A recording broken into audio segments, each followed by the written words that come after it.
I hope you are all well and healthy and ready to learn new things. So my name is Palak Patel. I'm working in the Mahatma Gandhi Institute of Technical Education Research Center, Navsari, in Civil Engineering Department. I'm going to teach you the subject is Earthquake Engineering. Okay.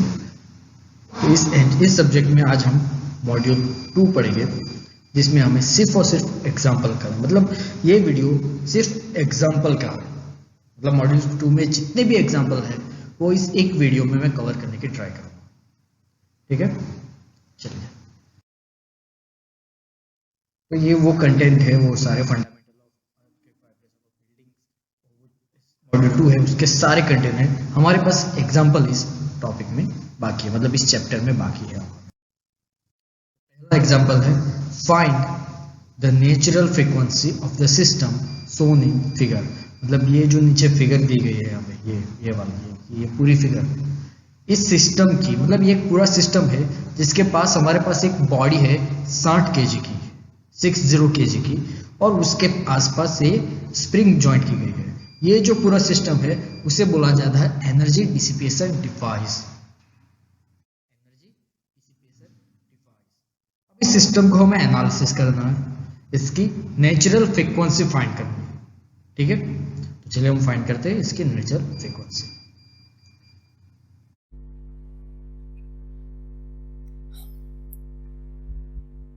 Okay students, so we have the example here, right? So first of all I just draw one drawing. मैं यहाँ एक drawing draw कर रहा हूँ जो हमने example में देखे थे। ठीक है, वही ड्राइंग मैं ड्रॉ कर रहा हूँ, इसलिए ड्रॉ कर रहा हूँ ताकि हमें बाद में इस ड्राइंग का इस्तेमाल करना है। आपने तो वीडियो में देख के भूल गए होंगे कि ड्राइंग कौन सी थी। अगर आपने ड्रॉ कर लिया तो अच्छी बात है, तो अगर भूल गए तो जस्ट ड्रॉ इट। देखिए ड्राइंग थोड़ी सी छोटी होगी, शायद कुछ पॉइंट आपको दिखे भी नहीं। I tried my best.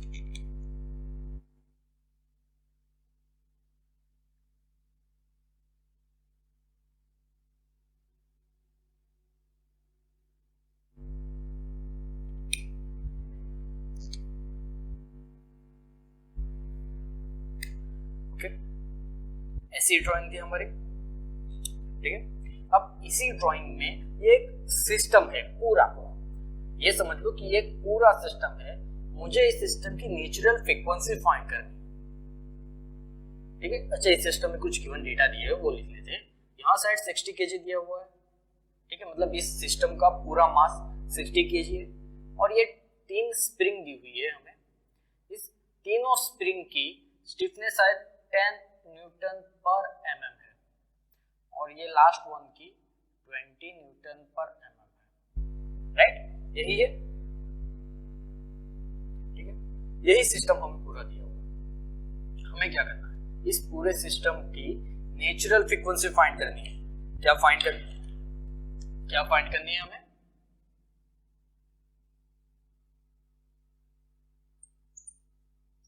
Natural frequency, उसका इक्वेशन है F is equal to 1/2 pi under root K by M।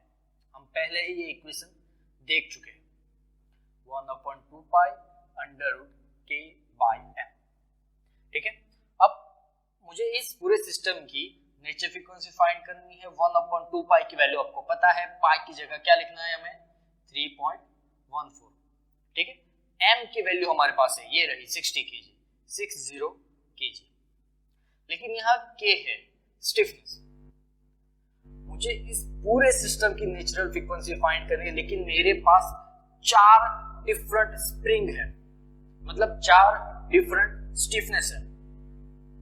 मुझे इस चारों डिफरेंट जो स्प्रिंग है, जो डिफरेंट स्टिफनेस है, उसकी ओवरऑल स्टिफनेस, मतलब मैं इस सिस्टम में ये 60 kg मास रहने देता हूँ, और ये जो 4 जो स्प्रिंग रखी हुई है डिफरेंट स्टिफनेस वाले, उसे हटाकर सिर्फ एक स्प्रिंग रखने वाला हूं जिसकी स्टिफनेस यहां मैच करेगी, और इसकी वजह से ये नेचुरल फ्रीक्वेंसी में कोई चेंज नहीं आएगा।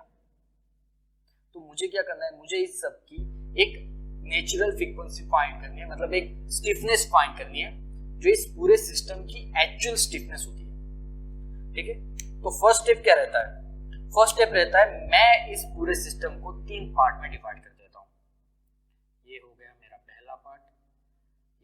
दूसरा और ये हो गया मेरा तीसरा पार्ट। ठीक है, ये पहला, ये दूसरा और ये तीसरा, 3 पार्ट्स मैंने बना दिए। अब क्या है, चलिए पहले पार्ट में देखते हैं। पहले पार्ट में मेरे पास 2 स्प्रिंग है, ये पहला पार्ट हो गया मेरा। इस पहले पार्ट में मेरी 2 स्प्रिंग है, दोनों स्प्रिंग पैरेलल में है। मतलब क्या हुआ, मेरा यहाँ इक्वेशन आप पहले ही देख चुके हो, Ke1 is equal to K1 plus K2।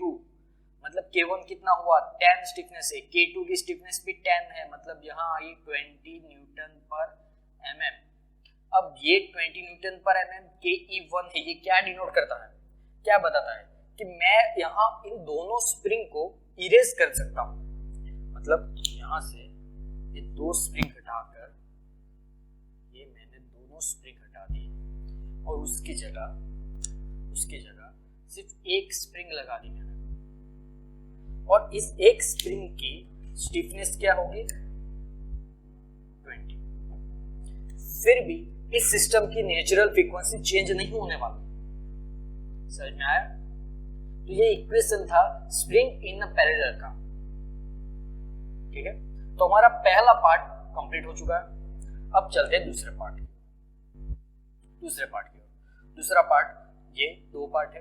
ठीक है, यहाँ आपको समझना है स्प्रिंग पैरेलल कैसे और स्प्रिंग सीरीज में कैसे है। सबसे पहले आप ये समझ लो कि स्प्रिंग का एंड पॉइंट कहाँ पे है। दोनों एंड पॉइंट को समझिए।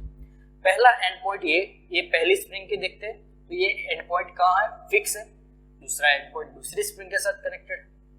अब दूसरी एंड का पहला एंड पॉइंट है इस स्प्रिंग के साथ कनेक्टेड और दूसरा मास के साथ कनेक्टेड।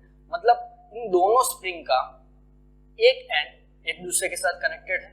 मींस ये कौन सा कनेक्शन हुआ, सीरीज कनेक्शन। तो इसका इक्वेशन क्या होता है कि Ke2 1/K3 प्लस 1/Ke1। तो 1/K3 is equal to 10, 1/Ke1 is equal to 20. So value is 6.66 Newton per mm. 6.66 Newton per mm। मतलब अब हमारे दोनों पार्ट का कनेक्शन हो चुका है। मैंने दोनों पार्ट का सॉल्यूशन कर दिया। मतलब अब यहाँ जो मेरे पास 3 स्प्रिंग थी जो पहले हमने इस सिस्टम में देखी थी, उसकी जगह मैं यहाँ एक ही स्प्रिंग रख सकता हूँ। ठीक है, अब इस सिस्टम को मैं फिर से ड्रॉ करता हूँ। ये पूरे एनालिसिस के बाद इस सिस्टम को फिर से ड्रॉ करते हैं। ठीक है, अब हम फिर से सिस्टम ड्रॉ कर रहे हैं। ठीक है, जो हमने चेंज किया, मतलब जो कैलकुलेशन किया, उसके बाद जो सिस्टम में चेंजेस आए वो मैं ड्रॉ कर रहा हूँ।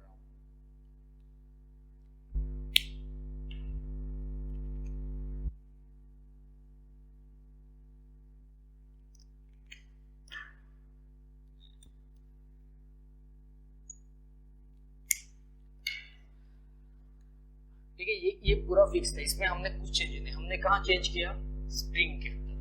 ठीक है, मतलब कि हाँ क्या हुआ कि मेरा एक पूरा सिस्टम था, मैंने इस तरफ का मतलब फर्स्ट और सेकंड जो पार्ट था उसके अंदर 3 स्प्रिंग थे, मैंने उसे रिप्लेस करके सिर्फ एक ही स्प्रिंग रख दी, उसका 6.66 न्यूटन पर mm स्टिफनेस रखी मैंने। ठीक है, नेक्स्ट ये स्प्रिंग एज इट इज रही 20 न्यूटन पर mm की। अब यहाँ ये समझो ये पूरा सिस्टम है, आपको लग रहा है ये दोनों स्प्रिंग सीरीज में कनेक्टेड है ना, यही दिख रहा है ना, पूरी एक लाइन में है। पैरेलल सीरीज का यही कनेक्शन रहता है कि पैरेलल आपको ऐसे दिखती है और सीरीज आपको ऐसे दिखती है।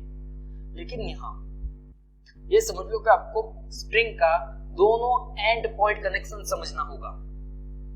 ठीक है, अब मैं इस दोनों स्प्रिंग को देख रहा हूं, इसका एक and point fix side connected है, दूसरा मास के साथ कनेक्टेड है।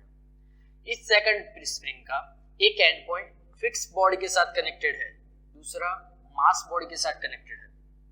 लेकिन यहाँ ये सीरीज कनेक्शन नहीं आ रही है कि जहां दोनों स्प्रिंग एक दूसरे के साथ कनेक्टेड है, दोनों स्प्रिंग के बीच में एक मास है, दोनों स्प्रिंग के बीच में एक मास है। मतलब ये कनेक्शन कैसा हो गया, पैरेलल हो गया। तो यहाँ मुझे ओवरऑल Ke3 मिलेगा, कैसे, K4 प्लस Ke2। K4 है 20, Ke2 है 6.66, सो 26.66 न्यूटन पर mm।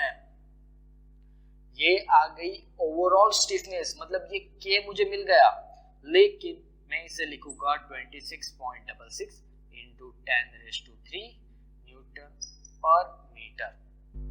वाई? क्यों मैंने इसे न्यूटन पर मीटर में कन्वर्ट किया? क्योंकि हमारा जो मास है वो केजी में है, तो यहाँ मुझे K मिल गया 26.66 इंटू 10⁻³। अब मुझे सारी वैल्यूज के अंदर डालनी है। पाई की जगह 3.14, K की जगह 26.66 इंटू 10⁻³ डिवाइड बाय 60। अब मुझे मास की वैल्यू मिल रही है 3.35 हर्ट्ज, ये अप्रोक्सीमेटली हो गया। ओके, तो ये आ गई मेरी नेचुरल फ्रीक्वेंसी।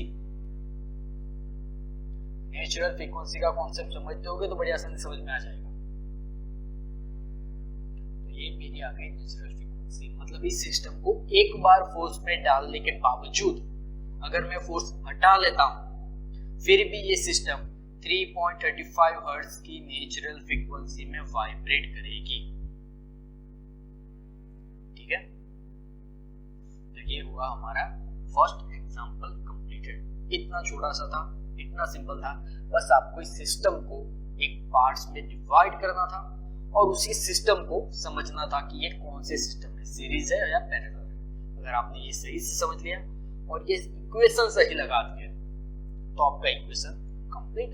और इस इक्वेशन के जितने भी मार्क होंगे 6 और 7 anything is in your pocket. ठीक है,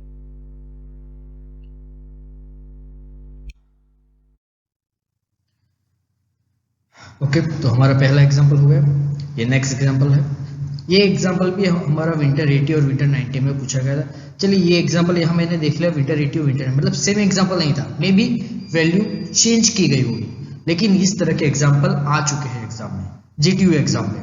ठीक है, तो यहाँ है spring mass model consist of 9 kg mass and spring stiffness 5 Newton पर mm was tested for viscous damping vibration. The test recorded 2 consecutive amplitude 1.5 semi 1.2 semi respectively। और हमें फाइंड क्या करना है? Natural frequency of undamped system, logarithmic decrement, damping ratio, damping coefficient, damp natural frequency of the system. मतलब हमें यहाँ 5 चीजें find करनी है। ऐसे एग्जाम्पल जीटीयू में 7 मार्क्स से पूछे जाते हैं, मतलब आपके 7 मार्क्स सिर्फ 5 इक्वेशन पे बेस्ड है। अभी सिस्टम को समझते हैं। पहले तो हमारे पास सिस्टम की ड्राइंग थी, यहाँ हमारे पास सिस्टम की ड्राइंग ही नहीं है।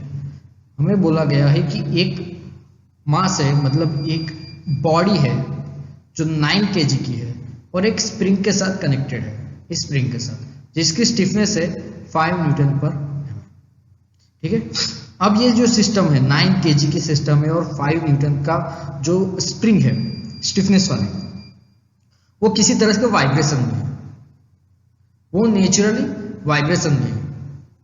और वो वाइब्रेशन की वजह से हमें 2 एम्पलीट्यूड मिले, मतलब 2 एम्पलीट्यूड मिले 1.5 सेमी और 1.2 सेमी। मतलब जो डिस्प्लेसमेंट हो रहा था, जो वाइब्रेशन की वजह से जो मूवमेंट आ रहा था, वो मूवमेंट मैंने 2 मूवमेंट कैलकुलेट किए। पहला था 1.5 सेमी और दूसरी बार 1.2 सेमी, कंसेक्यूटिव थे, मतलब एक के बाद एक। ठीक है, पहला मैंने मेजर किया 1.5 सेमी, दूसरा मेजर किया 1.2 सेमी, और ये कंटिन्यूसली चल रहा है। यहाँ मुझे लॉगरिथमिक डिक्रीमेंट भी दिख रहा है। पहला 1.5 सेमी डिस्प्लेसमेंट था, सेकंड डिस्प्लेसमेंट मिला मुझे 1.2 सेमी। यहाँ एम्पलीट्यूड का मतलब डिस्प्लेसमेंट ही हो रहा है। ठीक है, यहाँ एम्पलीट्यूड का मतलब डिस्प्लेसमेंट ही होता है, ये समझ लो। यहाँ एम्पलीट्यूड लिखा है, कंफ्यूज मत होना, लेकिन वाइब्रेशन की वजह से हमें एम्पलीट्यूड दिखाया गया है। ठीक है, तो हमें ये 5 वैल्यूज फाइंड करने हैं। बहुत ही सिंपल, हमें बस इक्वेशन याद करनी है और हमें वैल्यू मिल जाएगी। ठीक है, ये एग्जांपल 7 मार्क में पूछे जाते हैं जीटीयू के अंदर। चलिए सॉल्व करते हैं इसे। ओके स्टूडेंट्स, ओके, तो आपने नेक्स्ट जो एग्जांपल था वो रीड आउट कर ही लिया होगा, वीडियो में आपने देख लिया होगा। इसमें हमें 5 डिफरेंट चीजें फाइंड करनी है। देखिए ये एग्जांपल भी बहुत इजी है, जो पहले किया था उससे भी इजी, सिर्फ आपको इक्वेशन याद रखना है। ठीक है, तो पहला फाइंड करना है नेचुरल फ्रीक्वेंसी।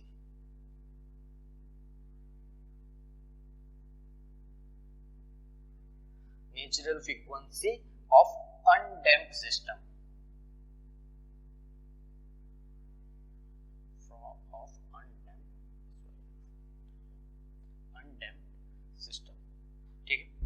इसका इक्वेशन बहुत ही सिंपल है, हमने अभी एग्जांपल में किया, f is equal to 1/2 pi under root k by m, 1/2 pi under root k by m।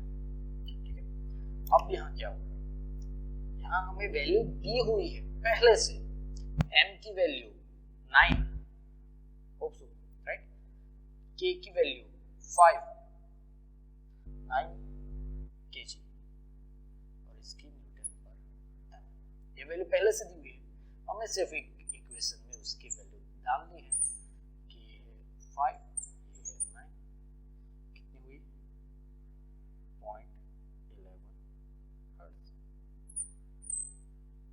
ये अपना पहला पॉइंट कैलकुलेट कर लिया, पहला पॉइंट कैलकुलेट हो गया। अब दूसरा पॉइंट कैलकुलेट कर लो,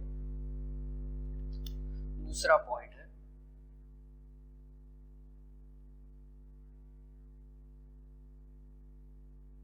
logarithmic decrement. Logarithmic decrement del is equal to ln upon x1 by x2।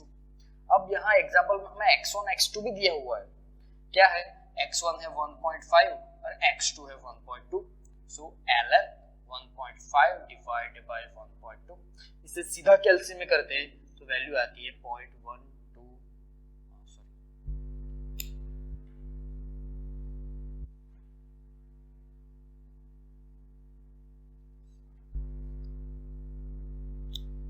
अब हम सीधा इसे कैलसियम में करते हैं, ln की value ln 1.5 divide by 1.2 ln, और इसकी वैल्यू हमें आती है 0.223।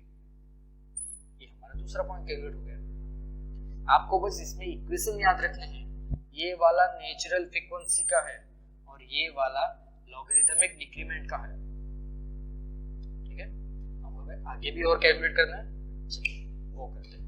तो अब हमें फाइंड करना है डैम्पिंग रेशियो।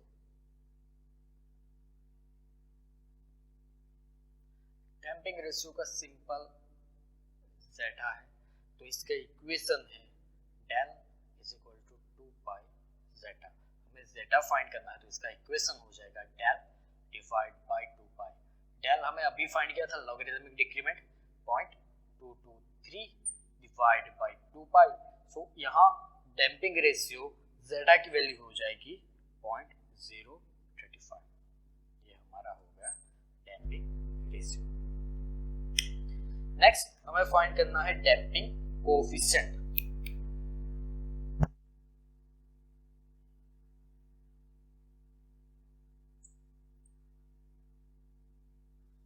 डैम्पिंग कोएफिशिएंट, इसका equation C is equal to zeta CC। Okay, zeta CC, यहाँ हमें CC की वैल्यू फाइंड करनी है, तो CC का इक्वेशन है 2m ओमेगा। एक्चुअली हमें फाइंड तो करना है C, लेकिन हमारे पास CC की वैल्यू भी मिसिंग है, तो उसका इक्वेशन है 2m ओमेगा। ठीक है, यहाँ हमारे पास मास है जो हमें दिया हुआ है 9, लेकिन ओमेगा की वैल्यू नहीं है, तो ओमेगा पहले फाइंड करते हैं। ओमेगा का इक्वेशन है 1/k/m। हमारे पास k भी है और m भी है, सो 5/9 इज 0.75। अब इस इक्वेशन में वैल्यू डाल देते हैं, मतलब CC is equal to 2 into 9 into 0.75, so his value is 30.32। अब ये वैल्यू यहाँ आ जाएगी, मतलब जेटा की वैल्यू है 0.035 मल्टीप्लाइड बाय CC 30.32, तो सारी वैल्यू डाल दी, 0.035 is equal to 30.32। अब मेरी C की वैल्यू, इसे सॉल्व करता हूँ, तो C की वैल्यू होती है 0.466 न्यूटन इनटू सेकंड पर मीटर। ये मेरी आ गई डैम्पिंग कोएफिशिएंट की वैल्यू।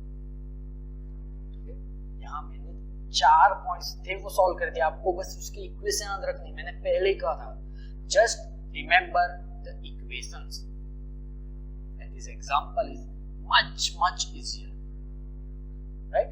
चलिए अब नेक्स्ट फाइंड करना है डैम्पिंग नेचुरल फ्रीक्वेंसी। उसे कैलकुलेट करते हैं। ओके स्टूडेंट्स, तो मैंने पहले ही कहा था आपको इस सब में सिर्फ आपको इक्वेशन याद रखने हैं। जैसे हमने पहले नेचुरल फ्रीक्वेंसी की, अनडैम्प्ड नेचुरल फ्रीक्वेंसी का equation f = 1/2π√k/m, L = ln x1/x2, ये लोगरिथमिक डिक्रीमेंट है।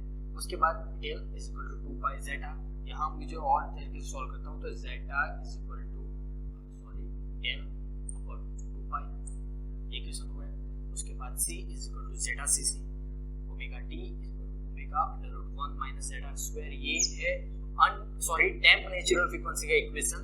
और लास्ट में है TD = 2π/ωt, ये इक्वेशन है डैम्प नेचुरल टाइम पीरियड का इक्वेशन। आपको ये सारे इक्वेशन याद रखने हैं, कि तभी आप इस तरह के एग्जांपल कर सकते हो। सिर्फ इक्वेशन ही है ना, बहुत ही स्मॉल इक्वेशन है, बहुत ही माइनर इक्वेशन है, आसानी से याद हो जाएगी। चलिए अभी भी हमारा एक कैलकुलेशन बाकी है, ये damp natural frequency omega t = √1 - z²। Omega की वैल्यू है हमारे पास 0.75, √1 - z 0.035। वैल्यू डालने के बाद जब इसे सॉल्व करते हैं तो वैल्यू आती है 0.73 रेडियन पर सेकंड। ठीक है, ये हमारा पूरा एग्जांपल कंप्लीट हो गया। अब हमें करना है नेक्स्ट एग्जांपल। ठीक है, तो हम नेक्स्ट एग्जांपल की तैयारी करते हैं। नेक्स्ट एग्जांपल है हमारा cantilever rod having span of 12 metre subjected to point load 98.1 Newton at its free end. Cross section of beam is a square having 12 mm side diameter. The system initially rests with displaced to the 40 mm and released to vibration. So determine following. हमें क्या find करना है? Undamped and damped natural frequency, amplitude per 2 cycle, number of cycles when amplitude reaches 2 mm. Okay, damping coefficient हमें 12 Newton into second per meter लेना है और modulus of elasticity 210 gigapascal लेना है। ये एग्जांपल हमें समर 2017 में आ चुका है। चलिए इस एग्जांपल को पहले थोड़ा ड्राइंग से करते हैं। जो हमने एग्जांपल किया था उसमें एनर्जी डिसिपेशन डिवाइस था। नेक्स्ट एग्जांपल किया उसमें हमारे पास एक सिस्टम थी जो वाइब्रेशन में थी। अब जो एग्जांपल हम करने वाले हैं वहां मेरे पास एक कैंटिलीवर बीम है जिसकी स्पान है 12 मीटर, उसके ऊपर लोड लग रहा है 98.1 न्यूटन का। ठीक है, इतनी चीज हमें दी हुई है और डिटेल दी हुई है कि ये जो बीम है उसकी साइज है 12 mm बाई 12 mm, स्क्वायर है इस तरह का 12 mm बाई 12 mm। ठीक है, नेक्स्ट जो चीज दी हुई है वो बहुत ज्यादा इंपॉर्टेंट हो जाती है। यहाँ क्या हुआ, यहाँ हो ये रहा है कि ये जो हमने फोर्स लगा 98.1 का, उस वजह से हमारा जो ये बीम है वो वाइब्रेट इस तरह से डिस्प्लेस हो गया फोर्स की वजह से। ठीक है, और ये जो डिस्प्लेसमेंट आया हमारा ये आया 40 mm का, मतलब पहला एम्पलीट्यूड x1 हमारा 40 mm का हो गया, मुझे ये पहला एम्पलीट्यूड मिल गया। उसके बाद क्या हुआ, मैंने ये 98.1 की रिलीज कर दी, ये फोर्स रिलीज हो गया। तो सिस्टम जो कैंटिलीवर बीम या ये एक मिनट समझाता हूँ आपको। अब ये स्केल है, इस स्केल को मैंने इस तरफ से फिक्स कर दिया। ठीक है, इस तरफ फोर्स लगाया 98.1 का और मैंने इसे रिलीज कर दिया। ये देखिए वाइब्रेट हो रही है, ये देखिए, है ना, इस तरह का वाइब्रेशन हमें देखने को मिलता है। राइट, तो वहां भी ये हो रहा है, हो ये रहा है कि मैंने फोर्स रिलीज कर लिया, उसके बाद ये अपने आप वाइब्रेशन में आ गई, पहले तो फोर्स की वजह से डिस्प्लेस हुआ लेकिन उसके बाद अपने आप वाइब्रेट हो रही है। वही चीज यहाँ भी हो रही है, ये अपने आप वाइब्रेट करेगी, लेकिन यहाँ डैम्पिंग भी होगी और अनडैम्प भी होगा, दोनों होगी। ठीक है, डैम्पिंग क्योंकि फ्रिक्शन लग रहा है एयर का और लॉगरिथम डिक्रीमेंट उसी वजह से आता है, तो इस वजह से हमें डैम्पिंग और अनडैम्प दोनों नेचुरल फ्रीक्वेंसी फाइंड करनी है, पहला पॉइंट है। दूसरा एम्पलीट्यूड फाइंड करना है 2 साइकिल का। अब यहाँ एम्पलीट्यूड का मतलब मैंने पहला डिस्प्लेस किया 40 का, 40 mm का डिस्प्लेसमेंट आया, उसके बाद मैंने रिलीज किया तो वो अप गया, डाउन है, ये हुई 1 साइकिल, मतलब नीचे से शुरू होकर ऊपर गई, उसके बाद वापस नीचे आई, मतलब ये मेरी 1 साइकिल हो गई, उसके बाद वापस नीचे आ गई। तो ये जो मूवमेंट है, मतलब यहाँ से यहाँ तक गए और वापस वहाँ आ गए, मतलब एक साइकिल हो गई, फिर से यहाँ से वहाँ, और ये दूसरी साइकिल, मतलब मेरी 2 साइकिल हो रही है। ऊपर से लॉगरिथमिक डिक्रीमेंट आ रहा है, मतलब पहला 140 mm का है, दूसरा उससे कम का होगा दूसरी साइकिल के दौरान, तो वो मुझे फाइंड करना है, ठीक है। और इसी तरह लॉगरिथमिक डिक्रीमेंट वाइब्रेशन होता रहेगा, ये रिड्यूस होता जाएगा, और किसी एक पॉइंट पे वो लॉगरिथमिक डिक्रीमेंट 2 mm का हो जाएगा। थर्ड पॉइंट में समझा रहा हूँ, मतलब ये जो डिस्प्लेसमेंट है, ये एम्पलीट्यूड है, वो 2 mm का हो जाएगा, तब वो कौन सी साइकिल होगी वो मुझे कैलकुलेट करना है, ठीक है। तो ये एग्जांपल है, आप समझ गए होंगे। चलिए हम एग्जांपल स्टार्ट करते हैं। ओके स्टूडेंट्स, तो हमने एग्जांपल पहले रीड कर लिया है, ठीक है।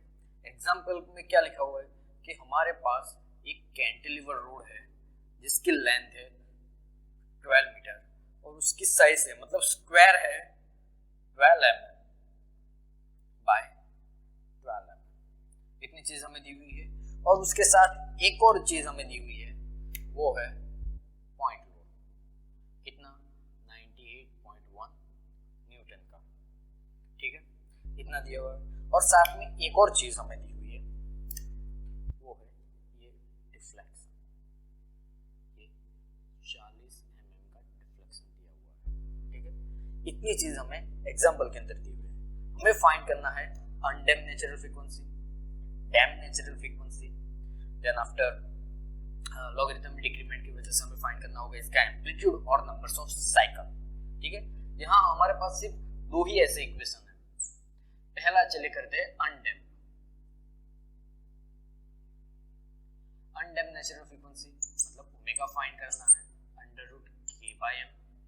नेक्स्ट डैम्प मतलब ओमेगा डी, डैम्प मतलब omega D, omega √1 - zeta²।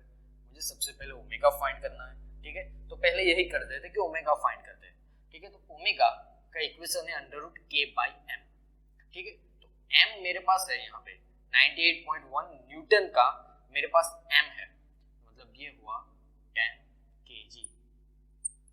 98.1 Newton को हम कन्वर्ट कर सकते हैं 10 kg में।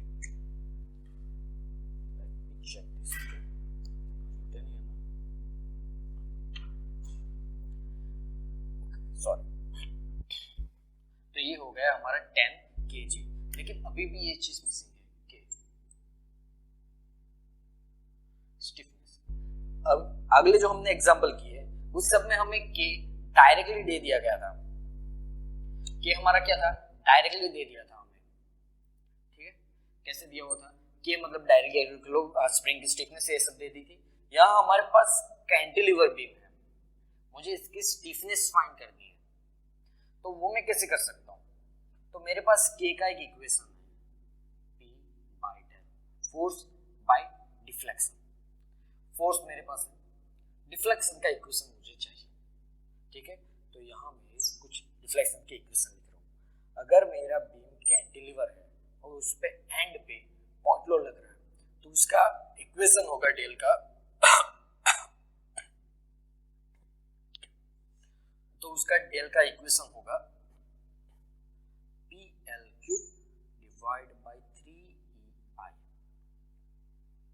For the cantilever beam. उसी जगह अगर मेरा फिक्स बीम है और लोड लग रहा है सेंटर पे, तो उसका डिफ्लेक्शन का इक्वेशन होगा PL³ डिवाइड बाय 192EI, ठीक है। ये एक्स्ट्रा की वैल्यू है, ठीक है। ये जो मैं भी करवा रहा हूँ ना वो एक्स्ट्रा है, एग्जाम्पल में हमें इनकी जरूरत नहीं है, लेकिन ये डिफ्लेक्शन की इक्वेशन आप स्ट्रक्चर एनालिसिस में कर गए होंगे। नेक्स्ट, अगर मेरा ये गलती हो गई, फिक्स बीम का तो हमने कर लिया था ना, अभी हमें करना है सिंपली सपोर्टेड बीम का। ये एक्स्ट्रा डिटेल है, ठीक है। ये एक्स्ट्रा डिटेल है, अभी जो डिटेल मैं आपको दे रहा हूँ ये एक्स्ट्रा डिटेल है। अगर सिंपली सपोर्टेड बीम है तो उसका डेल का इक्वेशन होगा, और सेंट्रल लोड है तो डेल का इक्वेशन होगा PL³ डिवाइड बाय 42EI, ठीक है। अब ये इक्वेशन है मेरा कैंटिलीवर बीम वाला, ये इक्वेशन मुझे यहाँ यूज करना है। तो K की वैल्यू क्या आ जाएगी यहाँ पे 3EI जगह इक्वेशन रख दिया, तो मेरी ये वैल्यू आ गई, ये इक्वेशन मेरा आ गया 3EI/L क्यूब। ठीक है, L है हमारे पास 12 मीटर, ठीक है, E हमारे पास है 210 गीगापास्कल, तो इसका वैल्यू होगी 2.1 × 10⁻11 न्यूटन पर मीटर। E की वैल्यू ये हो गई, ठीक है।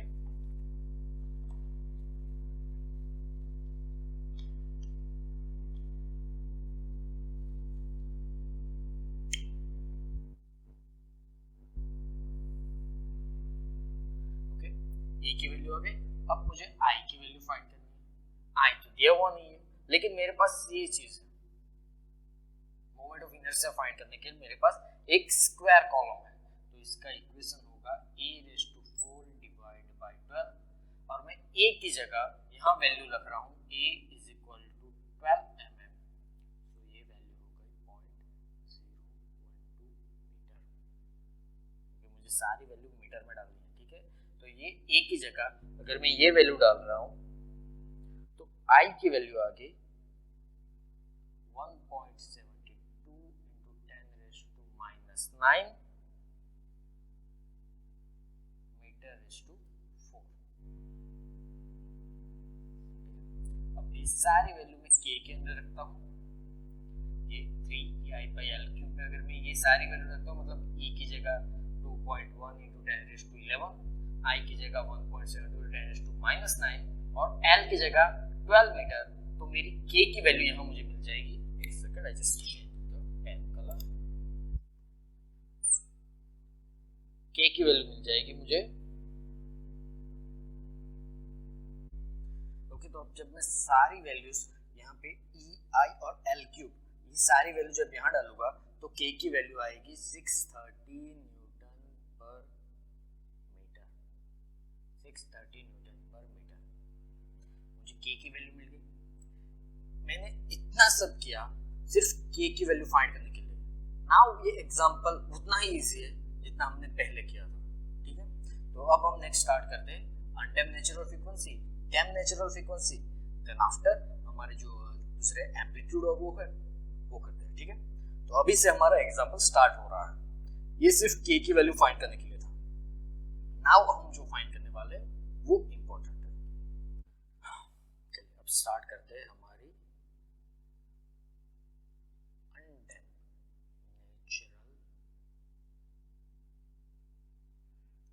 Natural frequency.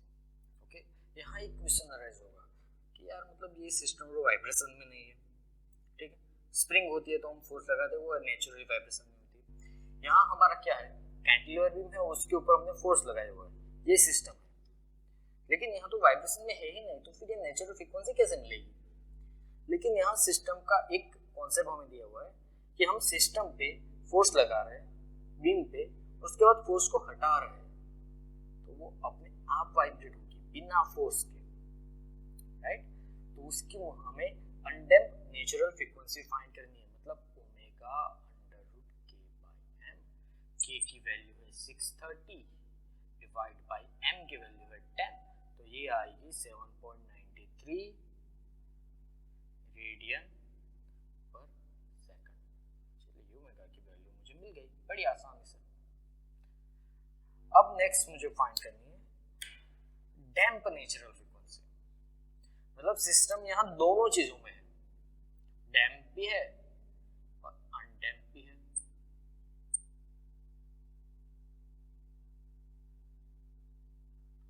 डैम्प नेचुरल फ्रीक्वेंसी मतलब omega d = omega √1 - zeta square. अब यहाँ zeta की वैल्यू फाइंड करनी है मुझे, तो zeta = c divide by cc। ठीक है, c की वैल्यू हमें दी हुई है, c की वैल्यू है 12 न्यूटन × सेकंड पर मीटर।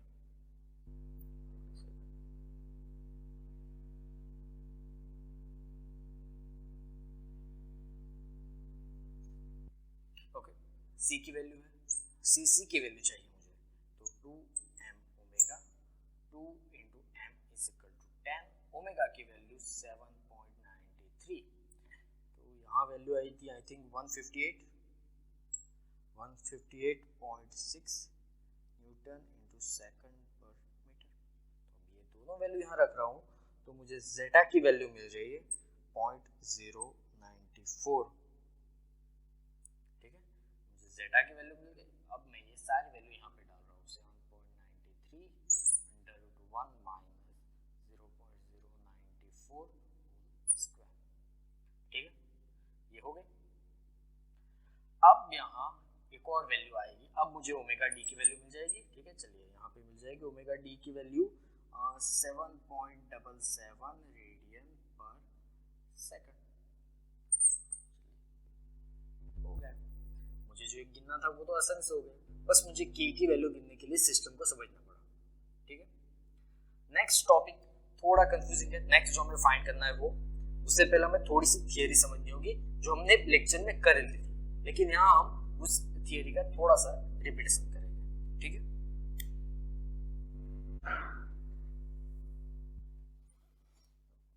ओके स्टूडेंट्स, अब हमें ना थोड़ी सी सिस्टम समझनी होगी। जैसे कि ये हमारा बीम है, उसके ऊपर फोर्स लग रहा है 98.1 का, ठीक है, न्यूटन का। ठीक है, ये फोर्स लग रहा है और ये बैंड हो रहा है 40 mm तक। ये सिस्टम है हमारी। हमें फाइंड करना है amplitude after 2 cycles. Next find करना है cycle, numbers of cycle when amplitude is 2 mm। तो मतलब यहाँ क्या हो रहा है, यहाँ हो ये रहा है कि मेरा एक बीम है, उसके ऊपर फोर्स लग रहा है, तो ये बैंड हो रहा है, ये बैंड डिफ्लेक्शन दिखा रहा है। उसके बाद मैंने फोर्स हटा दिया तो ये वाइब्रेट करेगा, अप एंड डाउन टाइप।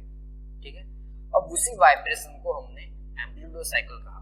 और यहाँ पे कौन सी थियरी आती है, वो है लॉगरिथमिक डिक्रीमेंट की थियरी। ये ग्राफ हमने देखा हुआ है शायद नहीं थियरी में, इस तरह का, राइट, जहाँ ये एम्पलीट्यूड कम होता जा रहा है ना, इसे कहते हैं लॉगरिथमिक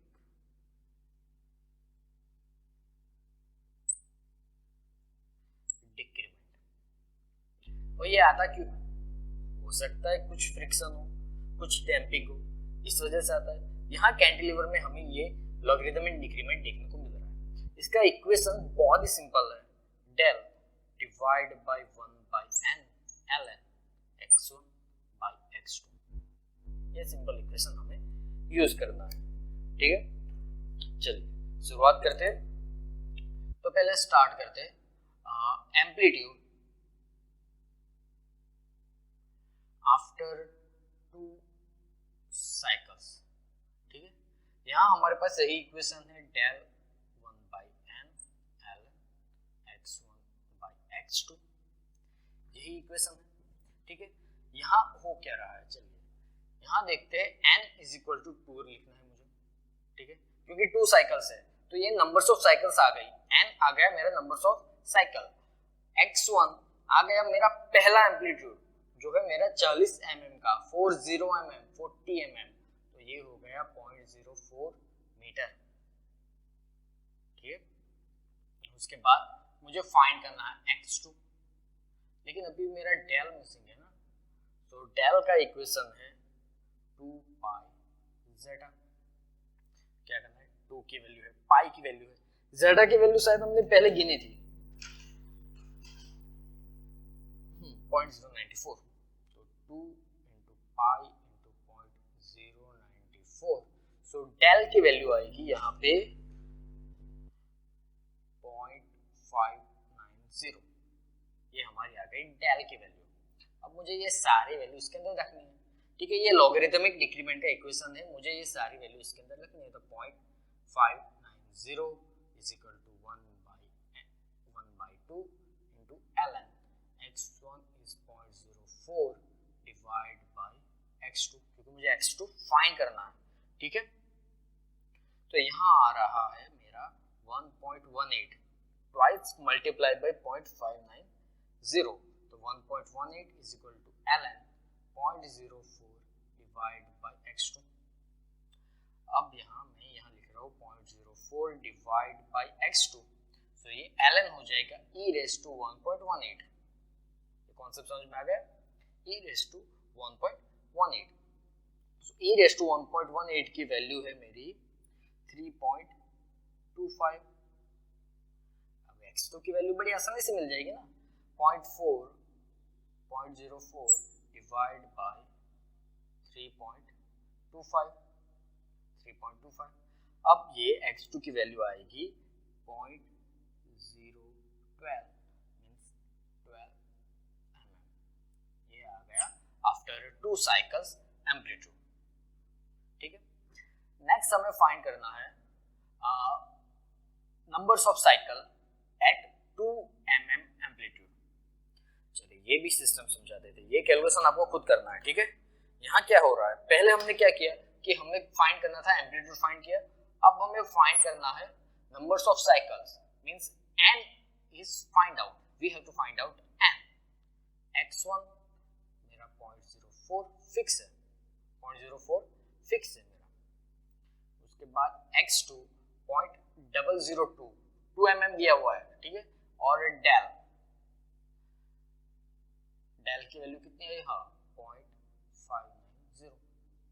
आपको ये पूरा कैलकुलेशन करना है और n की वैल्यू फाइंड करनी है और वो आपको कमेंट बॉक्स में डालनी है। इतना तो कर ही लोगे। देखिए ये एग्जांपल ऐसे जब तक आप प्रैक्टिस नहीं करोगे आपको पता नहीं चलेगा। ये सिस्टम तो समझ में नहीं आया कि ln और e कैसे हुआ।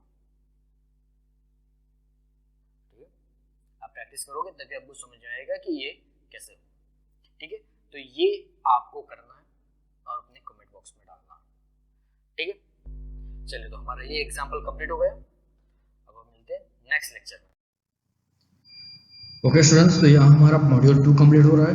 मुझे लगता है आपको सारे एग्जाम्पल समझ में आएंगे। देखिए ये एग्जाम्पल मैंने 1 करवाया, लेकिन ऐसे कई सारे एग्जाम्पल हो सकते हैं। ठीक है, इसके वैल्यू चेंज कर दो, आपके कई सारे एग्जाम्पल मिल जाएंगे। लेकिन ये एग्जाम्पल ऐसे हो जो जीटीयू में पूछे जाते हैं और 7 मार्क के आते हैं। ठीक है, तो 7 मार्क आपके इस एग्जाम्पल से कवर हो जाए। बहुत इजी एग्जाम्पल है, आपको बस इक्वेशन थोड़ा बहुत समझना है और आपका काम हो जाएगा। ठीक है, चलिए तो हमारा मॉड्यूल 2 कंप्लीट हो गया। नेक्स्ट मॉड्यूल 3 स्टार्ट करने वाला है, डिजाइन फिलोसॉफी। बहुत ही ज्यादा इंपॉर्टेंट टॉपिक है अर्थक्वेक इंजीनियरिंग के लिए, क्योंकि इसमें से बहुत वेटेज बहुत ज्यादा रहता है। इसका तकरीबन 20 मार्क के आसपास कर दो, इसमें से क्वेश्चन ही आ जाते हैं मॉड्यूल 3 में से 20 मार्क के, तो थियोरी और एग्जाम्पल को मिला के तो 20 मार्क को आपकी जेब में लेना है। तो डिजाइन फिलोसॉफी हमें कर दी। बहुत इंपॉर्टेंट टॉपिक है, बहुत ही ज्यादा लेंथी है, लेकिन हम इसे सॉल्व कर लेंगे। ठीक है, चलिए नेक्स्ट मिलते हैं हम लोग। तब तक के लिए गुड बाय एंड